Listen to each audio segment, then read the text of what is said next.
Hello. Okay, so this is the first podcast, first episode. I thought I would start off with a big topic. So hello, I am Noah. This is the first talking in my room podcast. I'm literally talking in my room. I am using the most janky equipment ever, a gaming headset and whatever. I'm gonna be drinking tea. I'm gonna be talking about shit that I don't necessarily know about yet, but I do have some research to look at with you guys. I thought I'd start out with the loneliness, probably because this is a big bound for my loneliness. So, what I was wanting to talk about was the impact of loneliness with people just now. So I live on my own. I live in Scotland, by the way, part of the UK. We are in our second lockdown, like second national lockdown. It is currently, God, what is it? It's a Friday. It's February 5th, I think. And it is. This is over a month now. We've been in lockdown, so it's not exactly unexpected. After this new strain and everything has started, so really, I just wanted to talk about that because I'm glad that it's become a little bit more of a topic people are talking about. Everyone is in the same boat a lot of the time, especially people who are working from home and people who aren't working from home. I don't work from home because I can't. My job involves touching people, so I don't work just now. I am on furlough, which is great, but it also means that I am looking at the same four walls every day.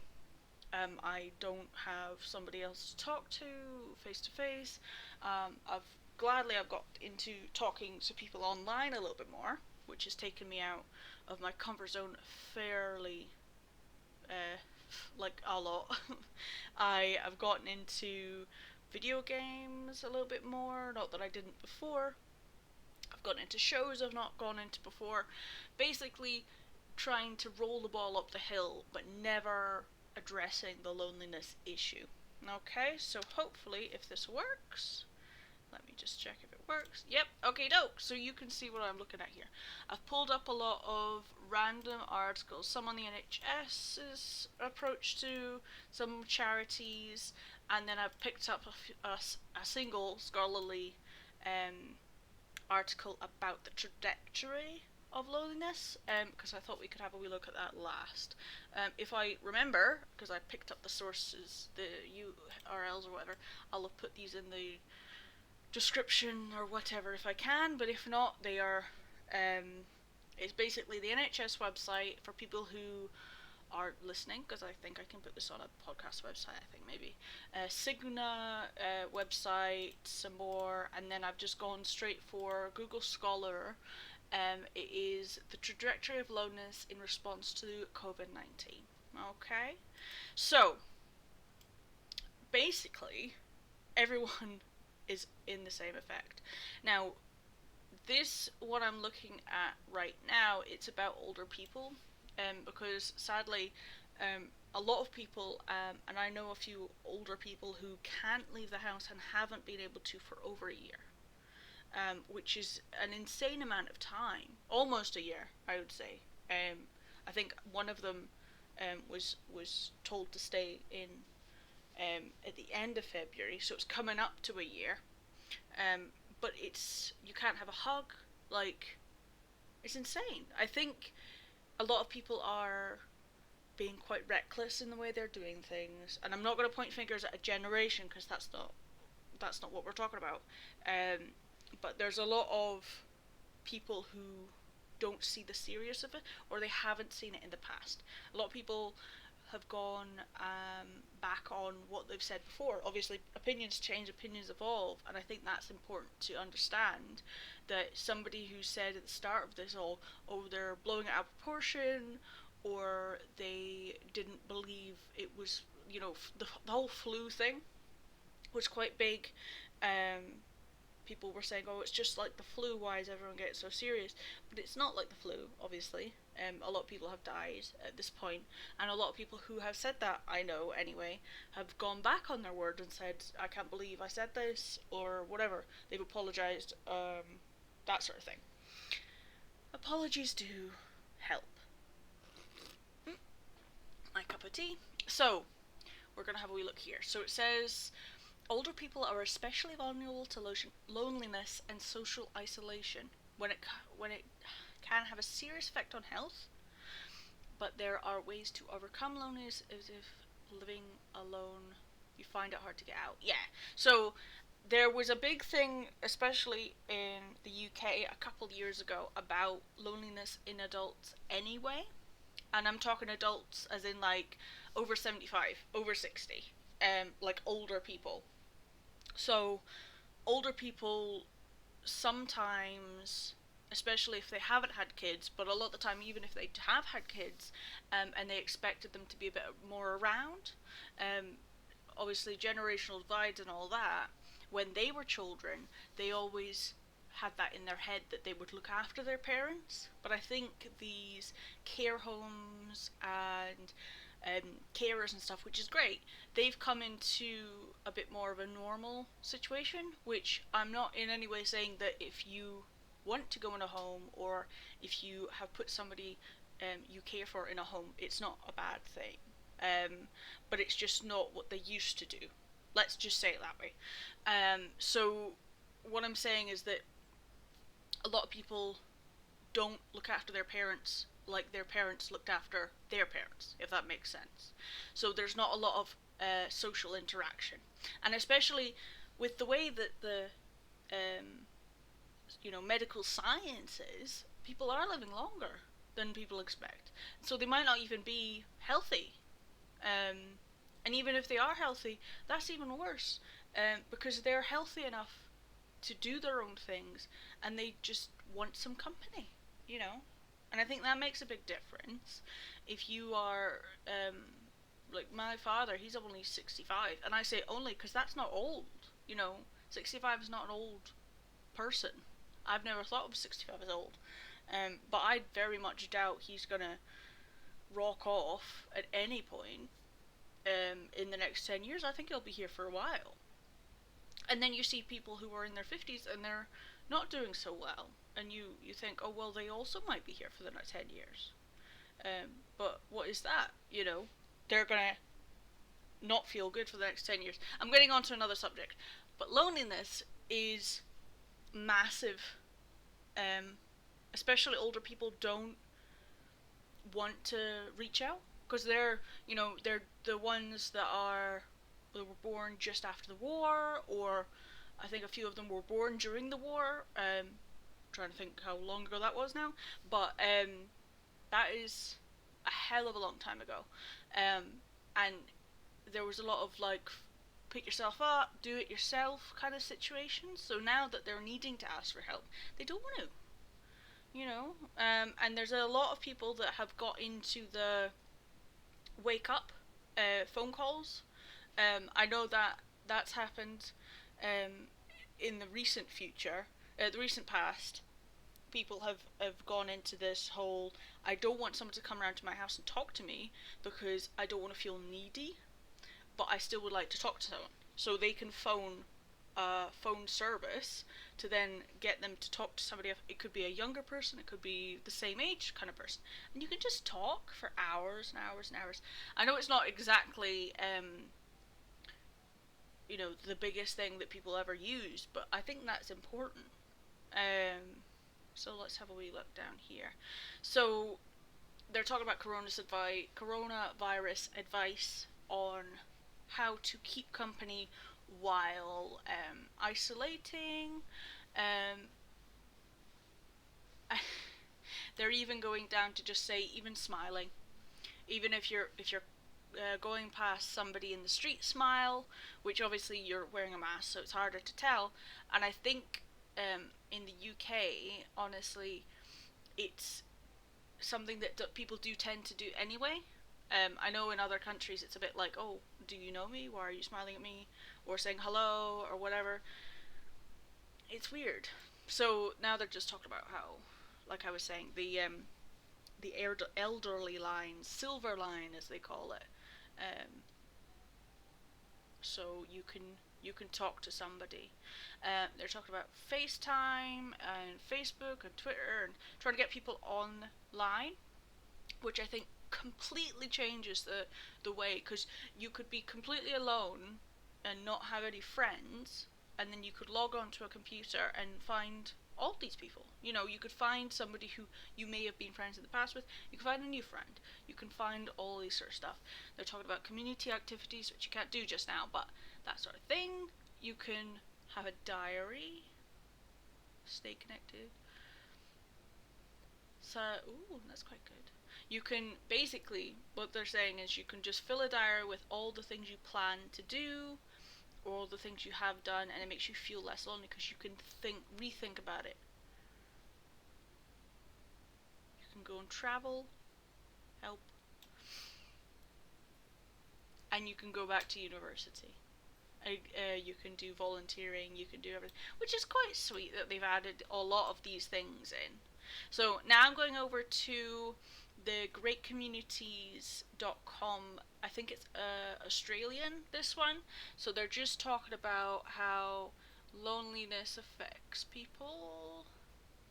There's a 7-part video course to talk about why we feel lonely, social connections, and all that sort of stuff. I haven't gone through this course. Basically, it was the first 3 links that came up, so I'm just having a look.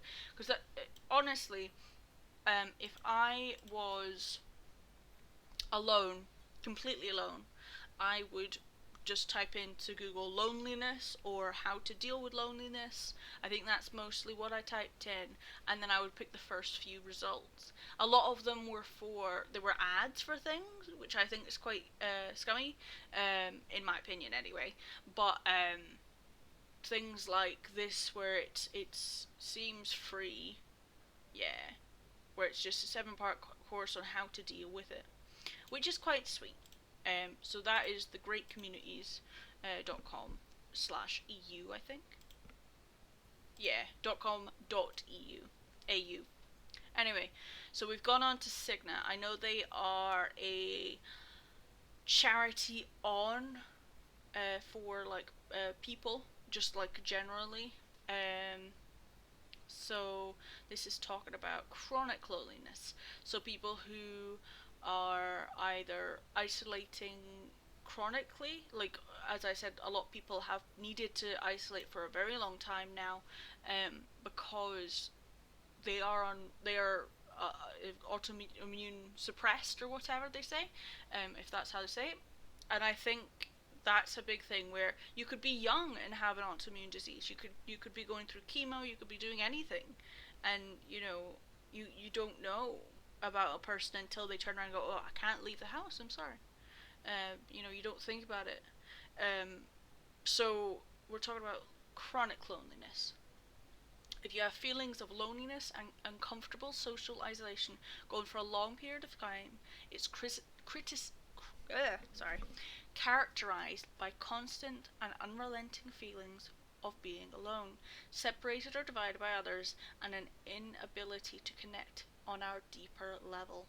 It can also be accompanied by deeply rooted feelings of inadequacy, poor self-esteem, and self-loathing. Now, I think a lot of people have poor self-esteem and self-loathing and just don't say it. Um, I think they'll just go, "Oh no, I just don't like myself." I think a lot of people have the big stuff, and they just say, "Oh no, everyone has that," so you can't say anything. But it's ridiculous how if you think everyone has it, then you can say it.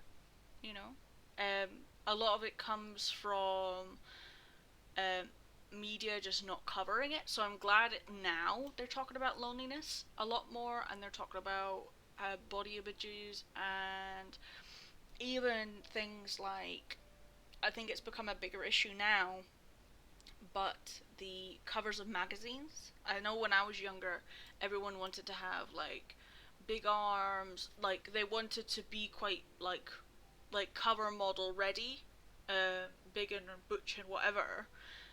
Whereas it's everyone has a different body shape. Like you can't just turn around and get buff in 1 second. That's not how it works. So it's different now, so, which is good, but it's getting there. It's not there yet. So ongoing loneliness can afflict even the most seemingly outgoing person. Being the life of the party doesn't necessarily exclude someone from being chronically lonely. The type of chronic or long-term loneliness can eventually impact all areas of your life. Yeah, this whole like you don't feel like you can talk to anybody, um, being the life of the party, but not anyone's best friend. It does make a big difference, and I think a lot of I know a lot of teen dramas and stuff. They've mentioned this a few times, which is quite good for kids to see, which is really good.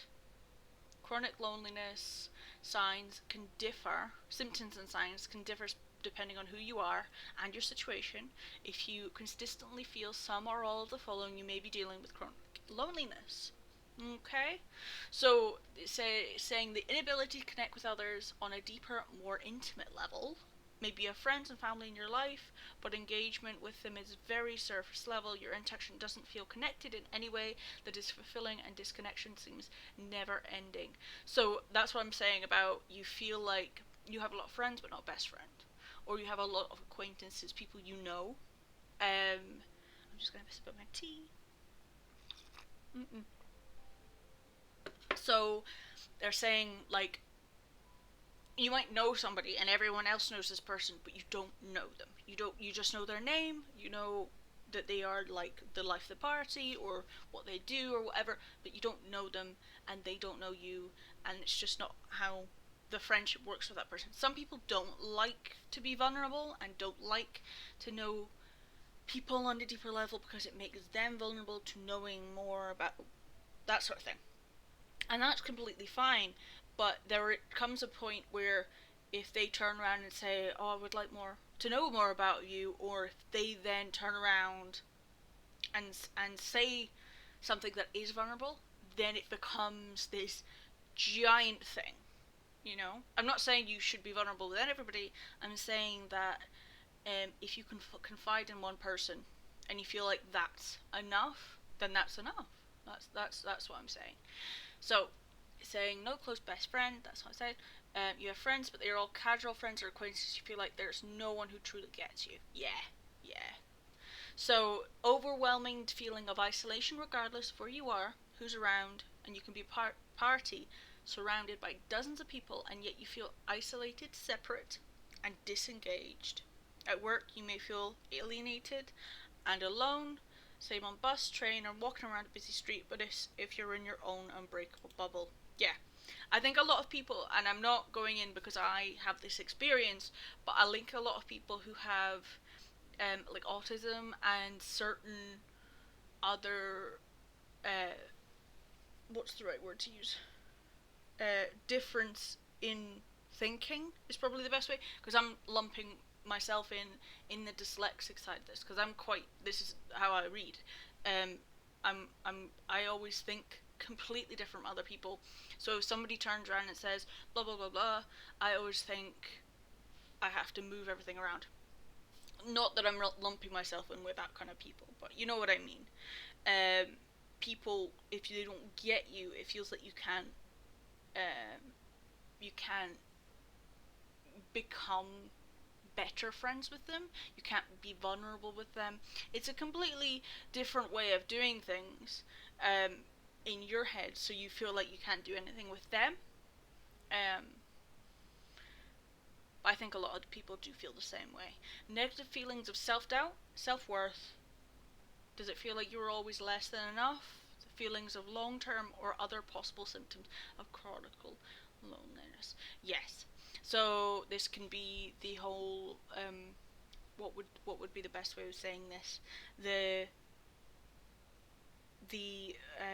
child who does really well reading, writing, does really well in maths class, does really well in all of these sort of things, and then they get to the level where they know what they're doing because they've been doing it for the last 2 years, and then they get told, you need to then progress. You can't just stay at the same level. You may have been good for the last 3 years, but now you need to get better.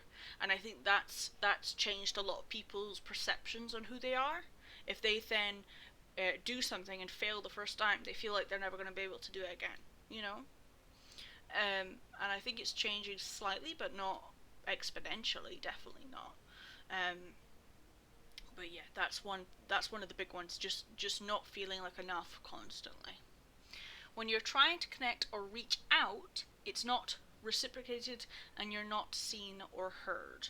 Yes, that does make a difference. I think it would make a difference if you were just not heard completely. If you were maybe brushed off, or even if somebody turns around and goes, oh, I would love to, but that completely can change someone's point of view. And it could be, oh, they said they can't do it, so they never want to speak to me again, you know? Or it could just be that they say no. And the person you thought was a friend was not actually that much of a friend to you. But I'm just reading what we say. So, you can be exhausted, burned out, and trying to engage socially. If you're dealing with chronic loneliness, try to engage with and be social with others can leave you feeling exhausted. Continued feelings of being drained can lead to other issues like sleep problems, a weakened immune system, poor diet, and more. So that's what I was saying, I think, before about a social battery. You feel like sometimes you can be alone completely for a day and you always want to be talking to somebody, and then as soon as you get that person in front of you, you can only spend 30 minutes talking before you feel like you can't do it anymore. You feel very, very very almost like you need to be social because you've already had that day alone or whatever. Now, this little part of the article, this is still the Cigna article, but it's talking about how chronic loneliness can lead to health problems. So I'm not wanting to touch on this too much because a lot of it can be linked to other things. So loneliness can lead to depression. Depression can lead to not sleeping very well. Not sleeping very well can lead to blah blah blah. You know. So what it's saying is that chronic loneliness can lead into depression, sleep disorders, type 2 diabetes, which I haven't heard about before, heart disease. Yep, that can be very stress evoked heart disease, high blood pressure, yep. Mental health and emotion problems, that goes back to the depression and sleeping disorders and stuff, and then substance abuse. So that's what I'm saying, is that I'm not saying that these are going to happen because you're lonely. I'm saying that it's a cycle. And it's quite a big cycle that you can break, but not always. And it's not, it's not one of these things where it's gonna happen. It's not one of these things that you have the excuses, oh, I have chronic loneliness, therefore it doesn't matter if I smoke this or take this or whatever. That's not what I'm saying. I'm just saying you can have more than one thing wrong. Okay. So it's talked about now who's at most risk of chronic loneliness. People who use substances, people who are depressed already or bipolar disorder, serious illness or disease, some mild forms of autism such as Asperger's syndrome. That's what I was talking about how if you feel like people aren't understanding you on the base level, it's going to be a lot harder for you to meet people who you can connect with, basically. Dementia and Alzheimer's, yep, also talked about that when I was talking about older people. If you're not with people you already know, if you've got carers that are coming in, sometimes it doesn't it's not always the same carer. Sometimes if you're put into a home, like an elderly person's home, like a care home, it feels very alien, and that doesn't help with you're dealing with a lot of other things that can go wrong if you're slightly older as well. Sexual orientation issues. So I'm not sure what they're talking about here. I'm wondering if they're talking about like erectile dysfunction, or they're talking about feeling if you feel like you're gay. Is that what they're talking about? I would say maybe if you are on the LGBTQA plus like spectrum, on if you're on that spectrum, of being a homosexual or whatever the hell. I'm trying to use big words here. Then you're probably more likely to be depressed because the world hates you. um, Saying that I am one of the LGBTQ plus whatever. I also I think that's probably, I don't know if it is one of those things where you would, but you probably would if you're on the spectrum of that. So now it's just talking about how to deal with it, and this is probably what I'm going to come back to as well. Um, they're talking about talking to your doctor, therapy, healthcare professional. So chronic loneliness isn't leading to feelings of socialization or alienation from others. It's also tied to ongoing and deep-rooted negative beliefs about yourself that can eventually lead to other medical and emotional problems. Let someone know what's going on. That's probably the biggest piece of advice you can get, because I think a lot of doctors now are a little nicer about it, whereas a few years past they would be like, oh, uh, okay, we'll just get outside. Like, not that they would do that, but a lot of the time that was the ongoing feeling for a lot of people, was that, oh well, it's not exactly like the biggest thing that's wrong. Like, other people have it worse. That's not the way you should approach life. Like, if there's something wrong, just say it. That's probably the biggest piece of advice I could say. Like, the amount of things that you could look back on and say, if only I had said this to my doctor, and see where you would be then, if that makes sense. Um, it's saying as well, engage with other people in a positive, healthy way. Even though it may be difficult, try and make the effort and connect with others. Volunteering, hobby clubs, workout groups, and other opportunities can help boost self-esteem and provide a safe, satisfying way to connect with others. That's quite a good way of doing it. I would say that's probably another really good point. Um, Other than just turning around to a friend and being like, "Do you want to do this?" or "Do you want to come and just talk to me?" Like, you could go to somewhere, meet new people while doing something. That's probably a big thing, because um, if people are having problems with social interaction, but they have a hobby that they maybe do on their own, they could do that hobby alone with other people. And that's actually, I was going to go back to this later.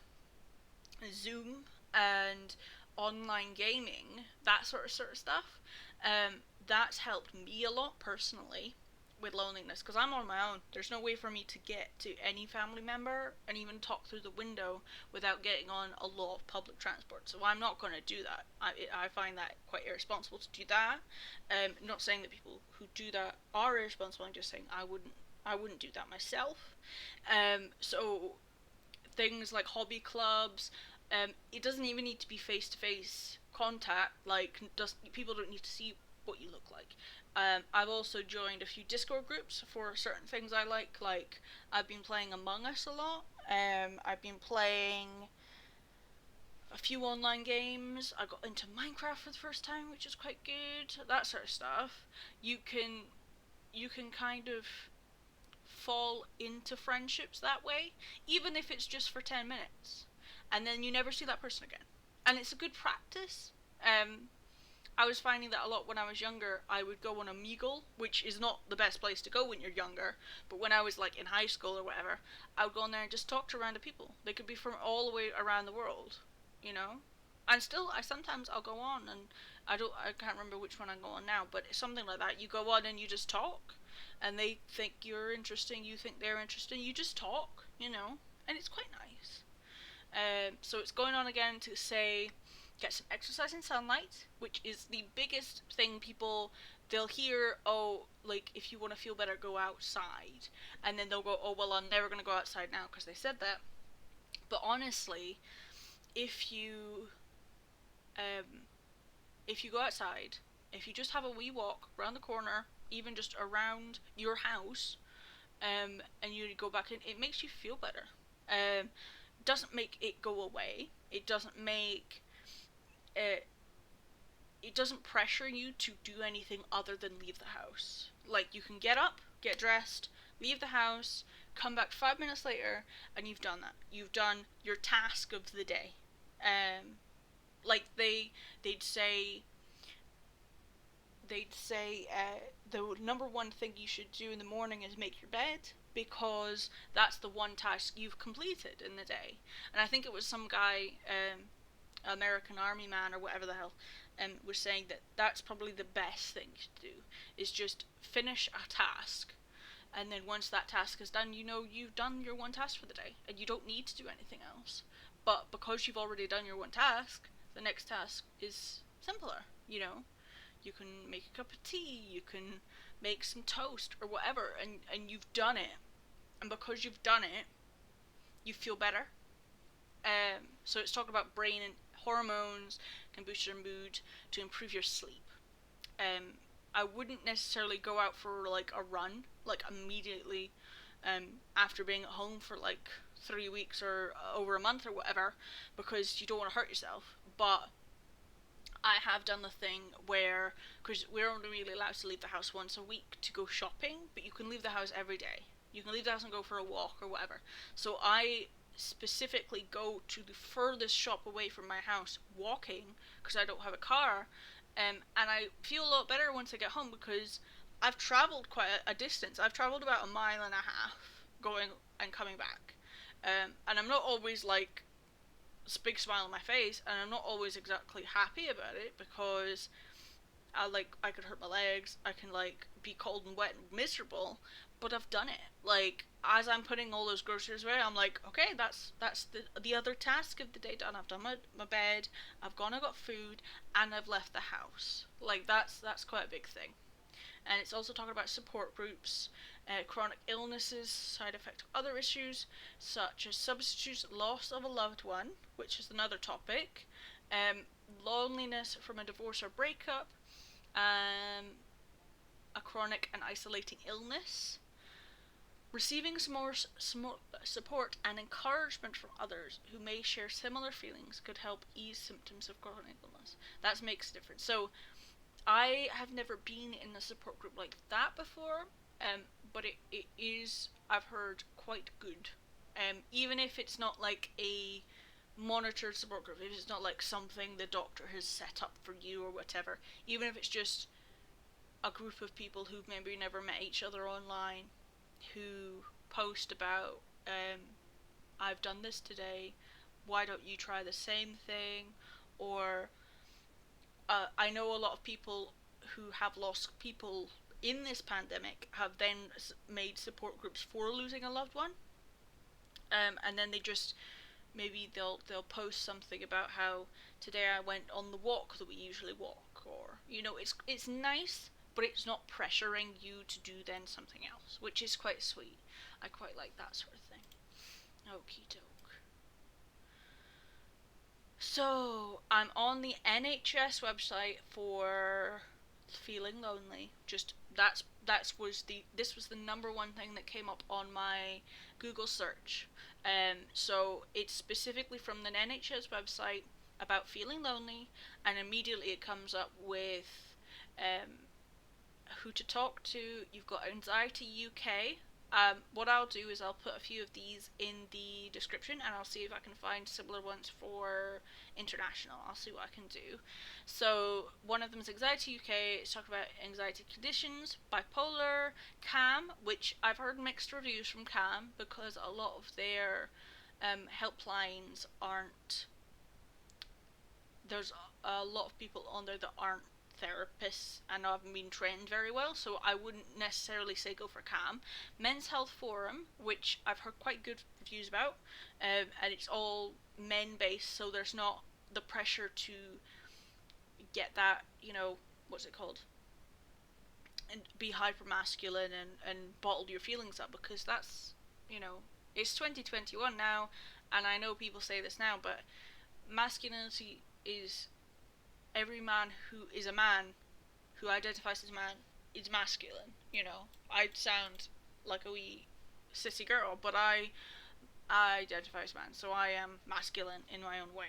Mental Health Foundation, that is also UK based. It's for information on mental health problems and learning disabilities. So that's a slightly different way of looking at it. So you've got Mind, which I've heard mixed reviews on as well. That is a helpline. No Panic, I haven't heard this one about before. So it's about people who suffer from panic attacks, obsessive compulsive disorder, so OCD, and offers a course to help overcome your phobia or OCD. So that's a little bit different. That is about it would be about quite a lot of things, OCD and phobias and how to look at. So I'll put some of these in the thing. OCD Action, which would be similar, yeah. That's about information and online resources. OCD UK, so this is, it looks like quite the same. It's talked about facts and basically not misinforming people about OCD, because a lot of people think it's only cleaning, and some people think it's only this and only that, but it's actually quite a diverse amount of things you can be, as they say, OCD about. So they've got PAPYRUS, which is the Young Suicide Prevention Society, Rethink Mental Illness, Samaritans, SANE, YoungMinds, and then we've got some for children. We've got NSPCC, Refuge, which is about domestic violence. We've got Alcohol Misuse, Alcoholics Anonymous, Al-Anon and Drinkline, National Association for Children of Alcoholics. We have Smart Recovery UK, which I've heard good things about, I think. Alzheimer's Society, Bereavement, so this is about bereavement, so bereavement, Cruise Bereavement Care. Crime Victims, we've got Victim Support and Rape Crisis. Drug Misuse, we've got Cocaine Anonymous, Frank, which is to do, I'm trying to see, they've not got the acronym here, but I'm assuming it's to do with talking about it without, there's no prosecution involved, which is, I think, is quite good. So there's a Marijuana Anonymous, Narcotics Anonymous, Smart Recovery UK, Eating Disorders, we've got Beat, Gambling, we've got Gamblers Anonymous, Gambler, blah blah blah, National Gambling Helpline, National Problem Gambling, Learning Disabilities, MenCap, Parenting Lives. Oh, and we have the last one here, we've got Relate, which is to do with relationship support, which I know a few people have made the joke of there are only going to be two people who make the money after this. One's going to be a divorce counsellor and one's going to be a hairdresser. But honestly, if you're alone with somebody for a month and a half, there are going to be problems because you don't see a lot of people talking, and it should be a bit more of a thing to talk about. Okay. So this is also the NHS website. This is the similar page. It's just talking about how to help, just the base stuff. So they're saying you need to talk to family members, healthcare professionals or counsellors, and friends. Consider joining a group, which is what we've already talked about. Visit places, leave the house, park, cinema, cafe. Obviously not when a pandemic's going on, but that sort of thing. You can go to the park. You can consider peer support. So like talking to a group of people you've never met before. They've also got this 6 ways to feel better, which is on their website as well, which is how to cope on your own. So they're also talking about how to raise your self-esteem, listen to free mental well-being audio guides, which I think NHS do provide also. Search and download relaxation and mindful apps or online community apps, which I've seen a lot of people, they've gone back into meditation. And I know, I think it's not NHS, Netflix have also got their own little um, series of shows to talk about mindfulness. So have a wee look at that, and just see how you feel. It's one of my biggest things is it doesn't hurt to try. Um, I don't myself do meditation, but I think it's kind of similar where I'll sit and I'll just like try and clear my mind of all thoughts, and I'll relax each bone in my body, which I think I have learned previously on mindful kind of things, apps and stuff. So it does make a bit of a difference. It's saying do not try to do everything at once. Set small targets that you can easily achieve. Do not focus on the things you cannot change. Focus on your time and energy into helping yourself feel better. So that's helpful. Is do not just think, oh, I wish this would happen. I wish this would. Focus on the things you can do something about. Try not to compare yourselves to others on social media. You can only see things people want to share, and I think that's changed a lot. People's perception of themselves, because I haven't really got into Instagram that much. I've only recently got onto it because my wee sister's she's got me onto it.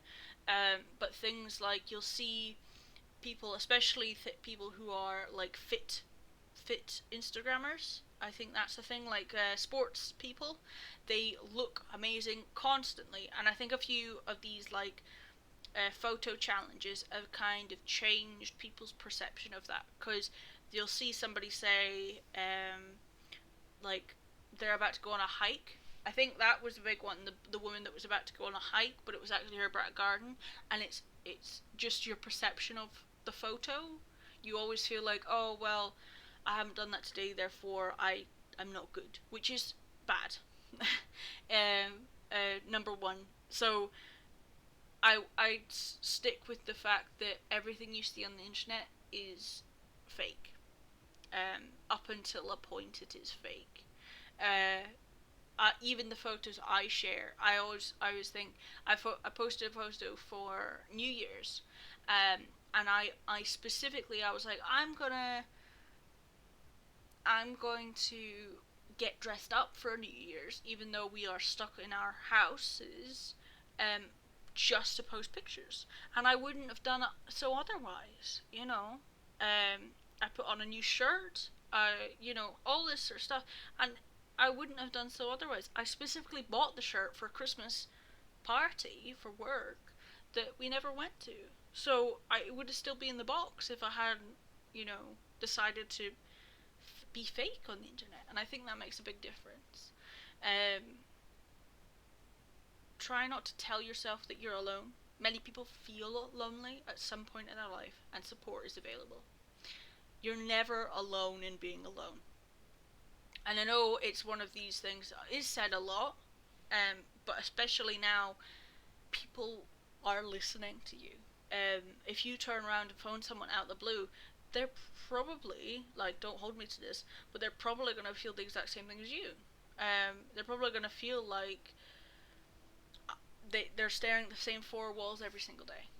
So I think probably just send someone a message. You can phone family members. You can phone the hotlines. You can just feel not alone in the simple steps we said before, but it takes a lot of courage to do the same thing. Like I said before, if you are a proud person, a lot of people don't expect something so vulnerable coming from you. But I would recommend, I said, what's the worst that can happen? They can say, oh, I can't talk right now. That's the worst that can happen, Then the last thing on the list of don'ts is try not to use alcohol, cigarettes, gambling, or drugs to relieve loneliness. But people do crawl into a bottle at this time, and it can start off as like, oh well, it's 4 o'clock somewhere or whatever, you know.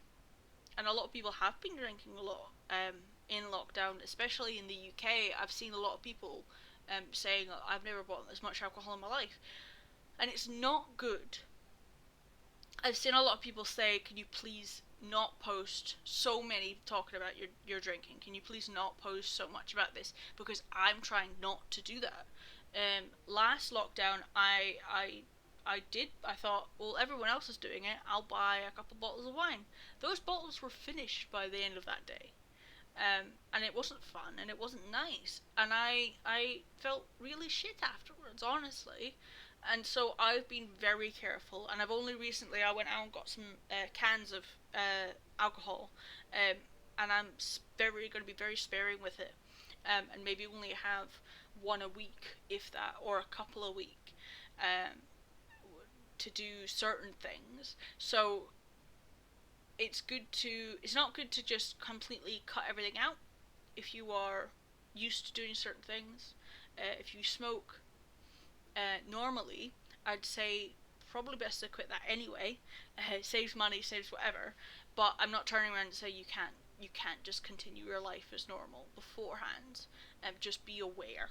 And I think that's because if you've got a cigarette addiction, which if you smoke, you have got a cigarette addiction, it's probably quite noticeable to yourself if you don't have a cigarette and then you really need a cigarette.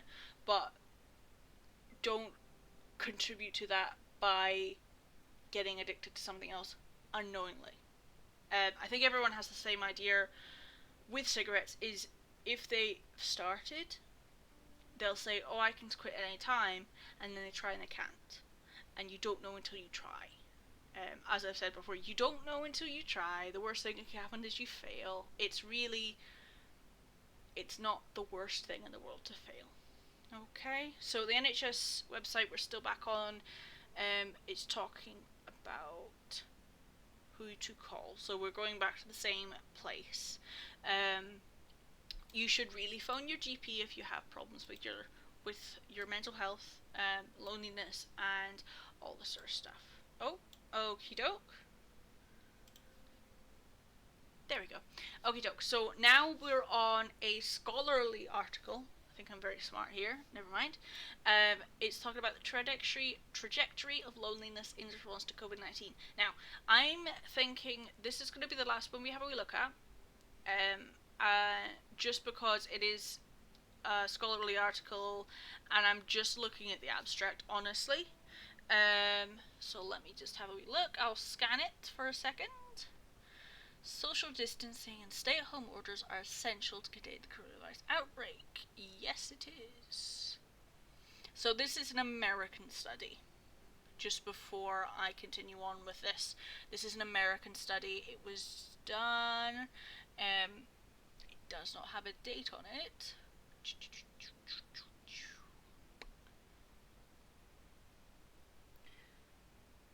Nationwide sample of American adults, so it was 45% women, ages 18 to 98, and the rest were men of the same age. Right, yes. I have no idea if I'm supposed to read this in a certain way. I'm just going to read what I can see. So this is from January to February of 2020, so a year ago, before the outbreak. Then they're talking about the late March, and they're talking about this is because this is America. They're talking about the slow spread campaign that they did over there, the 15 days. So they just had like a very small lockdown, and then they stopped that, and then they did a stay at home, which is fairly locked down. So they're talking about, contrary to expectations, there was no significant mean level, which is like the average, changes in loneliness across the three assessments. So they're talking about the assessment on February, assessment in March, and then they're talking about one in April. So they're saying, like, that's not a long period of time for a lot to change. Pardon me, to change, but they're saying that there was not a lot of people who felt loneliness. This isn't chronic loneliness. This is just base level loneliness.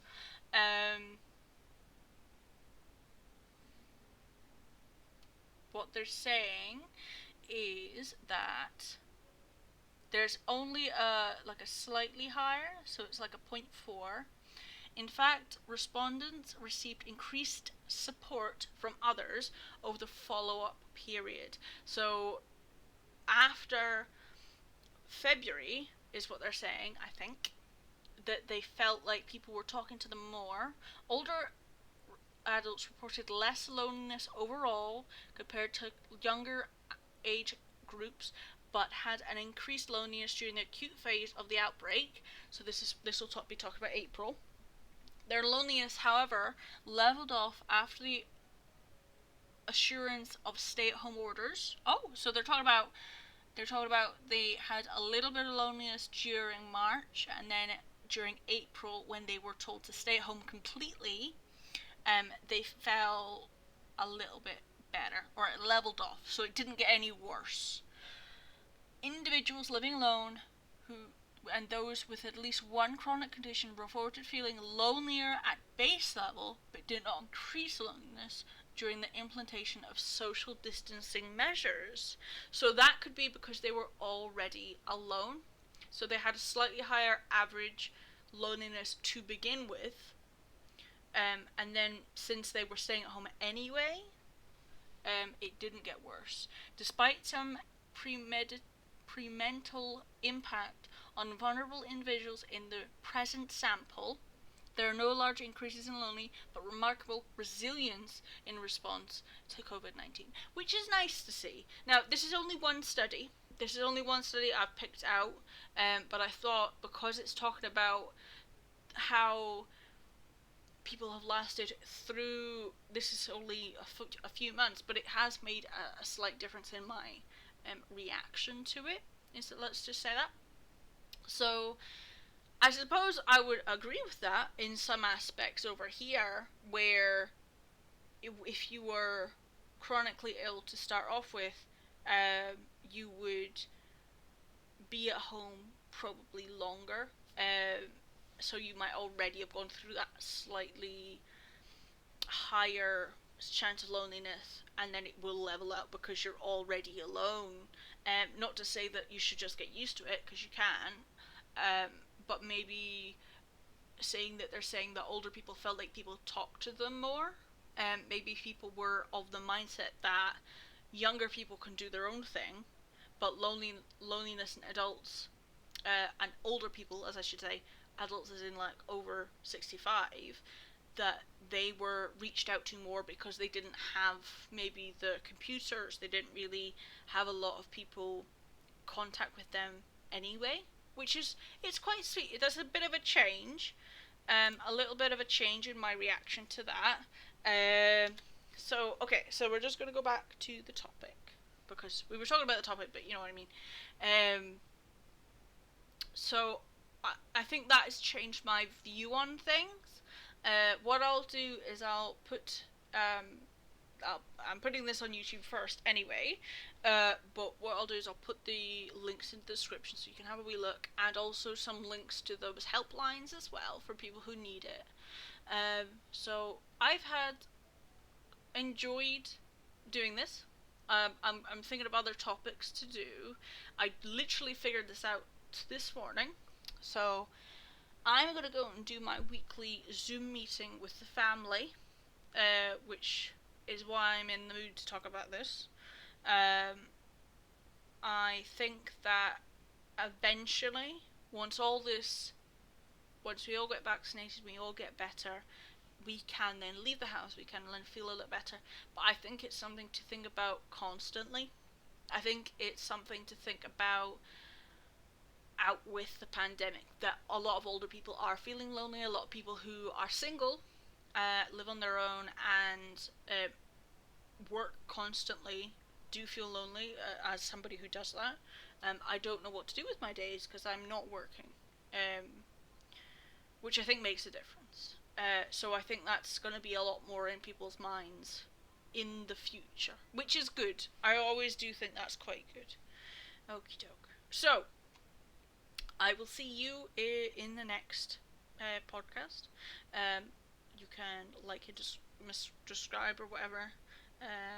I'll see what else I can put this podcast on.